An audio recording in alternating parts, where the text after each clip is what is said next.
မွေးချက်ကမိဘအစင်ရဲနေတော့သားသမီးပညာသင်ပေးဖို့လည်းအဆင်မပြေကြုံရကြပန်းလို့တွေးတဲ့သူနဲ့ညာအဲ့လိုလူမျိုးကြတော့ဗျာတဲ့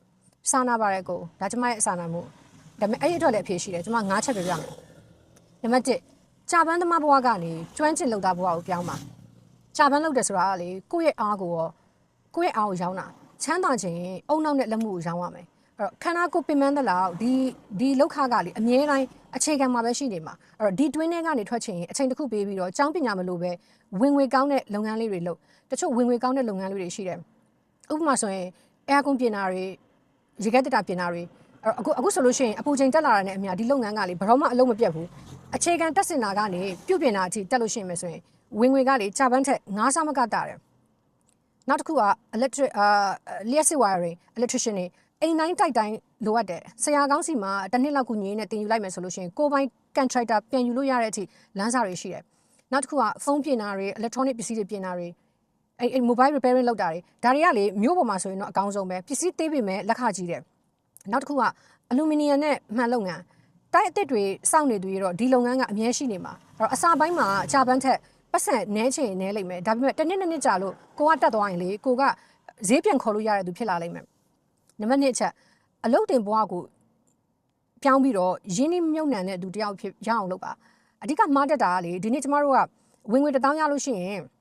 အလုတ်တင်ဝင်လို့ရှိရင်9000ပဲရမယ်ဆိုလို့ရှိရင်လူတွေကအဲ့1000ကိုပဲရွေးကြတယ်အလုတ်တင်ဝင်လို့ရတဲ့9000ကပညာကိုပါဝယ်နေတာကိုဖြစ်တဲ့အတွက်နောက်ထပ်3နှစ်မှာဒီတစ်နေ့နောက်ထပ်3နှစ်မှာတစ်နေ့9000ဆိုတာလည်းဖြစ်လာနိုင်တယ်အဲ့တော့ကြာပန်းသမားကတော့ဒီ1000မှာပဲတစ်သလုံးရက်နေမှာနံပါတ်3မကောင်းတဲ့ပတ်ဝန်းကျင်ကိုအပြတ်ဖြတ်ပါပြောချင်တာကလေဆင်းရဲတဲ့ပတ်ဝန်းကျင်မှာဒီနေ့စာရရင်တောက်စားဆိုတဲ့စိတ်ဓာတ်ကလေအရန်ကြောက်ဖို့ကောင်းတယ်အဲ့ဒီစိတ်ဓာတ်ကလေအရန်ကုဆက်တတ်တယ်အဲ့တော့ဘေးနားမှာအလကားနေအချိန်ဖြုံးနေသူတွေရှိရင်သူတို့နဲ့ဝေးနေပါတိုးတက်ချင်တဲ့စိတ်ရှိတဲ့သူအလုပ်စူးစမ်းတဲ့သူတွေနဲ့ပဲပေါင်းပါနံပါတ်4အချက်လူဒါအရန်ရေးကြည့်တဲ့အချက်လူပွားတာကိုရက်ပြီးတော့ငွေပွားတာကိုအာရုံစိုက်ပါဆင်းရဲတဲ့သူတွေကအိမ်အောင်ပြူတာလဲစောတယ်ခလေးယူတာလဲစောပါတယ်အဲ့တော့တချို့ကခလေးတယောက်ကိုကောင်းကောင်းမပြုစုနိုင်ပဲနဲ့မွေးလိုက်တာလေနောက်ထပ်ဆင်းရဲသားတယောက်ကိုဖန်တီးလိုက်တာနဲ့တူတူပဲဟုတ်ပြီလားအဲ့တော့နံပါတ်5အချက်ငွေစုနီးကိုပြောင်းပါအဲ့ဒီကအကုန်လုံးပြောသွားတယ်မှာဒီတစ်ခုကအရန်ရေးကြည့်တာအခုကဘာဖြစ်နေလဲဆိုတော့ဆင်းရဲတဲ့လူတွေကငွေနည်းနည်းရလို့ရှိရင်အတုံးဆောင်တွေအရန်ဝယ်တာဟိုကဝယ်လိုက်တရားဝယ်လိုက်နဲ့ဒါပေမဲ့ချမ်းသာတဲ့လူကလေအဲ့ဒီအရင်းကြီးတွေကိုစုတယ်တနေ့ကို1000မင်းရ2000မင်းရ9000မင်းရစုနိုင်ရင်လို့ရှိရင်လေ